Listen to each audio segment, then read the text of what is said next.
tinnitus can be a canary in the coal mine in your patient's long-term health. 10 to 15% of Americans have it, yet most of them walk away from their healthcare providers believing there's nothing that can be done for the ringing or buzzing sound in their head. This is a serious problem for two reasons.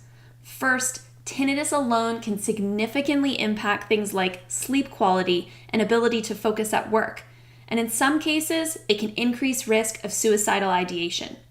Now, most tinnitus is not severe or catastrophic, but it can really detract from the life that's happening right in front of us. 90% of patients with tinnitus also has a hearing loss, even if the patient isn't aware of it. And we've learned from years of research that unaddressed hearing loss can significantly increase the risk of things like depression, social isolation, reduced earning power, and even fall risk later in life. It is not a good idea to ignore a hearing loss. And hearing loss is caused by a whole host of things like a tumor, infections, vascular and autoimmune conditions, and noise exposure. We can potentially prevent and treat far more hearing loss and its subsequent tinnitus than you might think.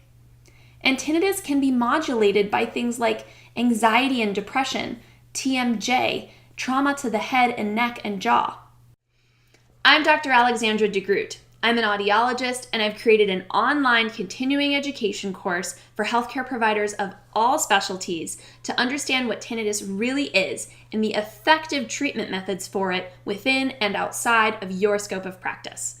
Through real case studies, my clinical experience, and the research literature, I break down the most current models of tinnitus, debunk myths, and provide you with tools for tracking it within your clinic. This course is an integrative framework for allopathic and alternative healthcare providers to actually problem-solve non-pulsatile tinnitus, its causes and contributors, as well as know when and where to refer. Believe me, your patients are going elsewhere to address this issue if they don't think that you know how to help them. 50 million Americans are suffering from tinnitus, and you can do so much more than you've been told.